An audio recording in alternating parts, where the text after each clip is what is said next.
What is going on? It is Sons Grimnir back with a review for Man United v Tottenham.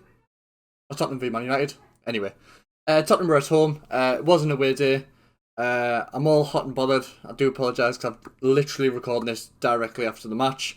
Greenwood obviously got the last minute winner, so I'm absolutely buzzing. I'm a bit warm, so apologies. I'm a bit red. But yeah, it was a really good win. Obviously this is just the introduction, so we'll get into the what I think of the game and what happened in the game after this. But overall, mint, buzzing, and we'll get into the game and I'll break it down for you. So we'll now talk about the cheating fucking scumbag that went down and didn't get touched, basically. Just put something on Twitter, who shot Son? Massive conspiracy. It's went fucking apeshit and everyone's liked it and shit, so I'm quite well with that. It was a bit embarrassing, I'll be honest. I think Roy Keane said at half time, he labelled him embarrassing. He doesn't get touched. Or if he does, it's literally that. It is next to nothing. And then, to rub salt in the wound, who gets up and, 30 seconds later? 2 minutes later? Something like that.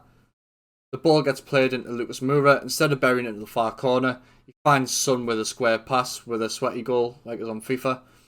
And Son doesn't miss from there. Henderson tries his best to get over, as you can see on the picture behind, but doesn't quite get his leg there. Good finish overall, but he's a fucking cheat. So I'm not going to give any more time to him, or I'm not going to respect anything that he has done. So, fuck himself. Okay? So just after I recorded the video, this come up on my Twitter. This was the VAR, so I thought I'd just quickly add this in. Look at the reaction of that. One, he holds that side of the face when he gets hit there. It's that. A finger, if that. And he holds the wrong side of his face. And it is literally ridiculous how he goes down, why he goes down. He stays down, which is even worse. But never mind, we won, so I'm not bitter. Well, I am, because he's a fucking cheat. But that's besides the point. Anyway, I just thought I'd drop that in. And on to what is the shock of the century. It is a bigger shock than Joshua getting knocked down by Ruiz. Or knocked out by Ruiz. It is a bigger shock than Leicester winning the league. It is a bigger shock than Tiger Woods turned out to be a massive sex pest, allegedly. It is a bigger shock than everyone on the BBC being a paedophile, allegedly. It is a bigger shock ever. Fred scored a goal. Fred got us back into the game. It made it 1-1. It was a good goal, to be fair. He did a bit of nifty footwork in the middle. Passed outside, and I can't remember who played it back through to him anyway. Bumbled through to him. He swung his left leg. Roof of the net. We got back in at 1-1. Do you know what? I didn't even celebrate. I was just like, literally for like 30 seconds, and I just couldn't believe Fred had scored. I was watching a watch along with Stretford Paddock, and I don't think they could believe that, because we were all crucifying him. We were all crucifying him for the first, whenever we scored, first 20 minutes, 30 minutes. He was awful as well. He's always been awful. He is shit. But he got the goal to get us back into the game. 1-1, good finish, good feet, good work in and around the box. He did well. Got his goal. The only thing that worries me is that's just more fuel to the fire. It's just more fuel to get him a game and to play him more. And he's not good. He isn't good. Really, really not good. Anyway, we'll move on to United's second goal. And on to the second goal. It was Cavani. An unbelievable goal, to be fair. Really, really good finish. The pitch is just flicking through there. It was one of those where it's a Cavani goal.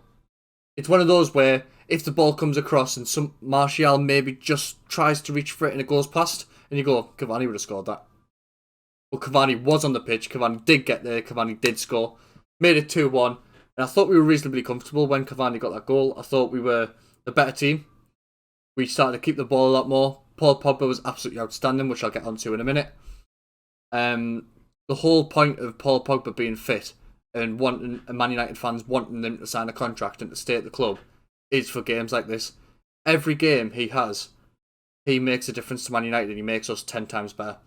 And at the moment, there's not many players doing that for us at the moment. So I do think having a striker that can be in that position at the right time, having the class to finish it, the finesse to dive and header it, like you can see on the pictures there, it was just fucking phenomenal.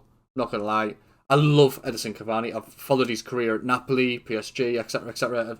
I do love Cavani, and I was buzzing when we bought him. I wasn't happy the way we bought him, but I was happy that we eventually got him. And for him to get the second goal was absolutely tremendous for him. He hasn't been happy, and I'll be honest, I don't think he's going to stay next season. But the way he reacted when he scored made me think a little bit like, could he? Is he enjoying it a bit more? He's playing in the Champions League next year since we won that game. I mean, it's not guaranteed mathematically, but I think realistically, it's probably Champions League secured. Why would you go? You know what I mean? Unless we buy Kane, Haaland, etc., and he probably slips down the pecking order a little bit, but he's a massive player for us, Cavani, and he's getting important goals at the important times, and it was a fantastic finish. It's just stereotypical Cavani goal, wasn't it? Gets across his man, gets a ball in the far corner. Lloris wasn't anywhere to be seen. Very, very good.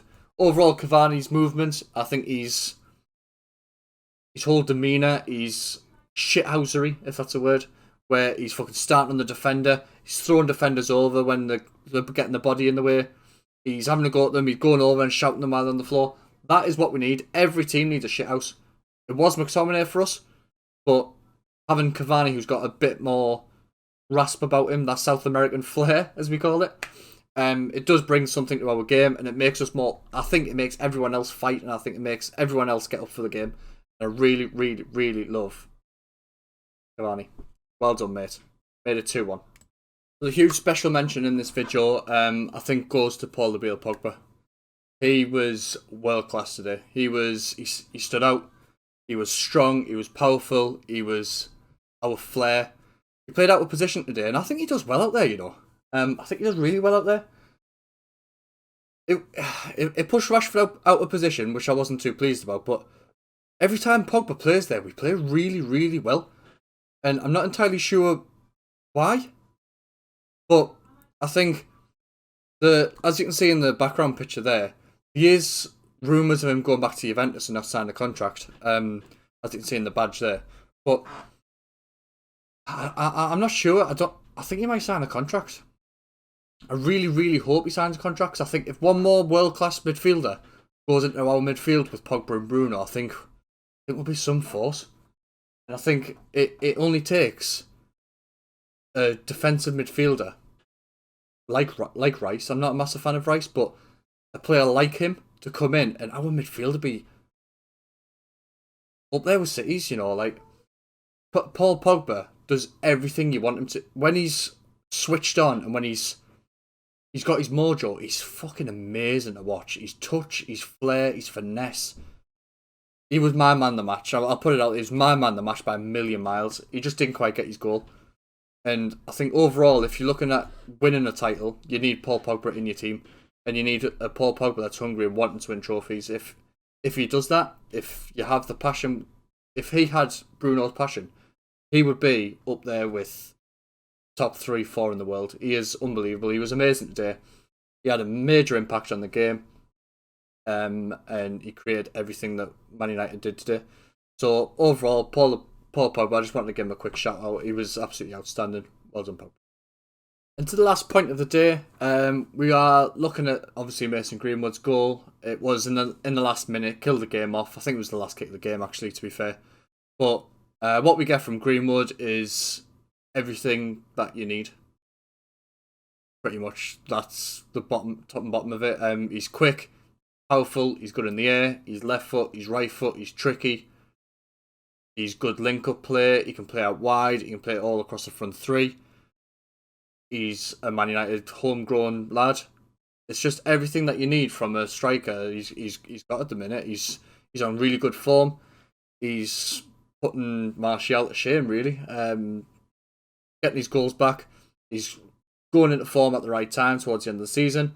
Hopefully, he can do a little bit in the cups for us as well to sort of elevate us into a trophy. I think We do need another striker. I think we need a number 9. I don't think Martial's cutting it, unfortunately, but overall, I think it was an excellent result from us. Mason Greenwood gets his goal, which was a great strike. He doesn't pass it into the net, does he? Never, ever, ever passes it into the net. He twats it and breaks the net. It's unbelievable. The reason I'm feeling a little bit better is it because the pubs are open tomorrow? Maybe a little bit. Maybe a little bit. However, Man United just beat Tottenham 3-1 or 1-3 if you're putting them first, but no one ever does that, so fuck it. Beat them 3-1. Fred, Cavani and Mason Greenwood get the goals. Pogba with an outstanding world-class performance. My man the match. Luke Shaw did really well as well. Seems like it's a common theme at the moment, but overall, really good performance. Takes us away from Leicester since we got beat earlier on. And pretty much secured top 4, in my opinion. So, like, comment, subscribe to the video. It really, really does help me. I like everyone's feedback as well on Twitter, Instagram, and obviously in the comments below. Keep it up. Follow me. Put the notification bell on so you know when I'm uploading. It is pretty much 1-2 a day now. Regular content is good for everyone. So, I'll speak to you in a bit. Stay in a bit.